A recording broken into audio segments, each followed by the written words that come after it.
2019 में हमने देखा था, 2014 में भी देखा था, एक तरफा नतीजे नजर आ रहे थे।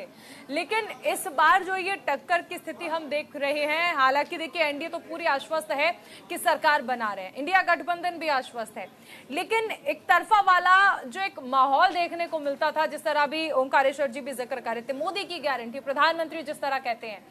वो गारंटी का असर नहीं हुआ, या इंडिया गठबंधन ने खुद को इतना स्टैब्लिश कर लिया कि सामने खड़े होकर डटकर मुकाबला कर रहे हैं और इसलिए एक तरफा चुनाव तो नजर नहीं आ रहा। देखिए, एक तरफा तो नहीं कर सकते, लेकिन एक चीज तो पक्की है कि 400 पार का जो नारा दिया था, अगर उसको एनडीए नहीं प्राप्त कर रहा, लेकिन ऐसा नहीं है कि उसके दावे में बिल्कुल खोखलापन था, या जिस तरह से इंडी अलायंस जो है वो अगर अपना दावा कर रही है तो उसमें कोई लेकिन स्पष्ट कोई भी चीज को सामने आंकड़े के रूप में नहीं रख पा रही है कि कैसे उसकी सरकार बनने जा रही है, कहाँ पे ये जो जहाँ पे इन्होंने मोदी जी के संदर्भ में कहा, तो ये देखिए कि कुछ नए जो राज्य हैं जहाँ पे उनकी बढ़ती हुई बढ़त दिख रही है, पश्चिम बंगाल हो चाहे दक्षिण के राज्य हों, जिसमें आप आंध्रा में देख लीजिए, तेलंगाना में देख लीजिए, तमिलनाडु में देख लीजिए, केरला में देख लीजिए, जो सूरत हाल पहले 165 सीट जो दक्षिण की थी, जिसमें कि आप समझिए कि भाजपा की स्थिति ऐसी थी कि बिल्कुल ही वहां पे नगण्य उपस्थिति थी, लेकिन इस बार की राजनीति में वहां पे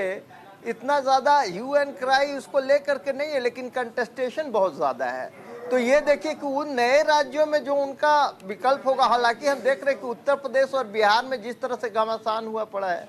तो उस समय कहीं ना कहीं एनडीए में कुछ जो है और इंडिया अलायंस में वहां पे काफी अधिक टक्कर दिख रही है। तो इसीलिए ऐसा लग रहा है क्योंकि ये नॉर्थ के जो राज्य हैं, जो उत्तर के जो राज्य हैं, गठबंधन जिस मकसद से बनाया गया था कि टक्कर देंगे, वो टक्कर जो है वो देते नजर आ रहा है और मकसद पूरा होता नजर आ रहा है, ऐसा आपको लगता है? नहीं, मुझे ऐसा नहीं दिख रहा है, क्योंकि ये देखिए, क्योंकि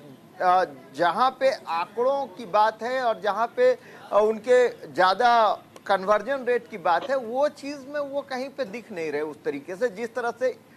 एनडीए अलायंस दिख रहा है, क्योंकि वो 400 नहीं दिख रहा है, लेकिन वो ऐसा भी नहीं दिख रहा है कि वो सरकार नहीं बना पाएगा या 300 के आंकड़े को पार नहीं कर पाएगा। लेकिन ये जो सूरत बनी है कि 400 की, ये नहीं बता पा रहे हैं कि भाजपा की कौन सी गारंटी लोगों में चर्चा का विषय बन गई और जिसकी वजह से लोगों को भाजपा का वोट देने के लिए प्रेरित हो गए।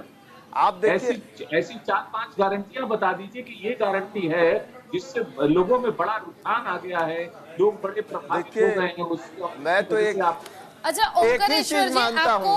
आपको ये नहीं लगता, जिस तरीके से सवाल आपका बिल्कुल जायज है, लेकिन फिर भी अगर हम बात करें मोदी की गारंटी की और एक तरफ आप बात करें सिर्फ प्रधानमंत्री नरेंद्र मोदी की, तो शायद आज भी ग्राउंड जीरो पर ऐसी स्थिति है कि लोगों को इससे फर्क नहीं पड़ता कि मोदी की गारंटी क्या है, लोगों को बस इससे फर्क पड़ता है कि मोदी है तो आप